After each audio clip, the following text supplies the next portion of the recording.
It's a little bit heartbreaking because, this was the first house either of us have owned. Ben Cotton and Sarah Millman's newly built dream home was destroyed more than 12 months ago after storms ripped through the Dandenong Ranges just out of Melbourne. The damaged house has been cleared, but that's about all that's changed since then. A tree came down just behind where I'm standing now and basically took out the left-hand side of the deck and then clipped the left-hand side of the house and took down a couple of other trees at the same time. 7:30 first visited the couple right after the storms last June. There was just an enormous crash, bang, and then all the sort of sound of things hitting the roof.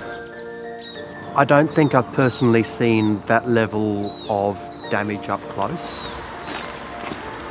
After months of negotiations, Ben and Sarah eventually got a payout from their insurer and are now beginning the long process of rebuilding their home.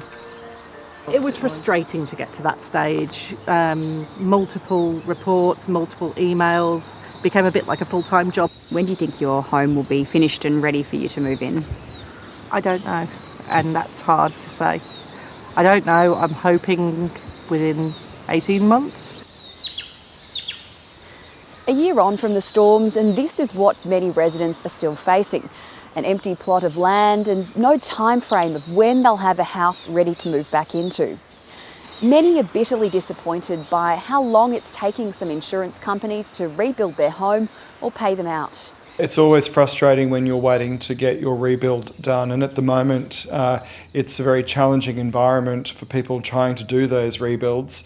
There were about 34,000 claims from that event in Victoria, and around about $330 million in claims have already been paid out. The builders and the insurance company are saying things are happening, but I yet to see any results, so yeah. Just down the road, Kerry Mason's home is still standing, but it's been deemed uninhabitable from storm damage and is without power, running water or sewerage. This has been sitting empty for the past year. Yeah.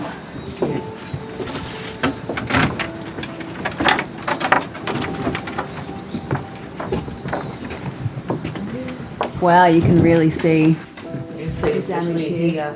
Yeah. So basically the tree came down. Along here. So I was just sitting in the lounge room in front of the fire and heard this crack, and then I looked up and there was this sort of, I could see the sky through the roof, so it was pretty scary.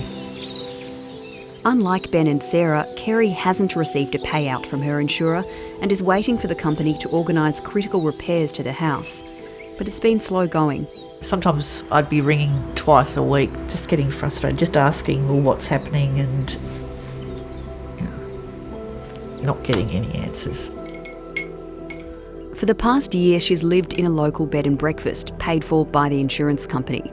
She still has no idea when she'll be able to move back home. It just seems to be, we go around and around in circles, and we have to come and have a look at this, and it's just a lot of time wasting. I know that there's been problems with accessing a number of properties because of the region where it happened, and getting builders and labourers and trades in there has been particularly challenging. Andrew Hall heads up the Insurance Council of Australia, which represents the industry. He says almost 90% of cases have been assessed, but initial work was delayed because of COVID lockdowns. Our national workforce was unable to enter Victoria, and in fact within Melbourne no one could travel more than 5 kilometres. So we were very hamstrung initially after that event. Insurers also blame recent floods interstate for a shortage of tradies and materials. This really is a skills shortage, and it's compounded by our supplies and materials shortage as well. We've now been through 3 years of the worst extreme weather events in Australian history, with all of these events happening quite close, on top of a pandemic which closed borders and disrupted trade and supplies. But Kerry Mason has one message for insurance companies. just stop stuffing around, really. Get these people moving and get everybody back home. So because the house is high, so that'll be your balcony, and then you'll have a window above that. Ben and Sarah's insurer has also paid for temporary accommodation, but after a year, they're eager to go home.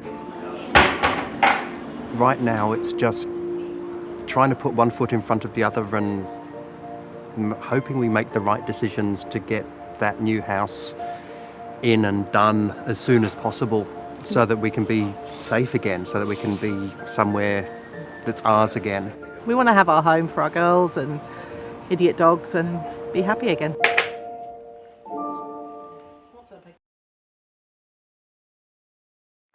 Hi, I'm Lee Sales. Thanks for watching this story. If you'd like to watch more of 730's stories, they are on the left of your screen. And tap on the button below to subscribe and get the latest from ABC News.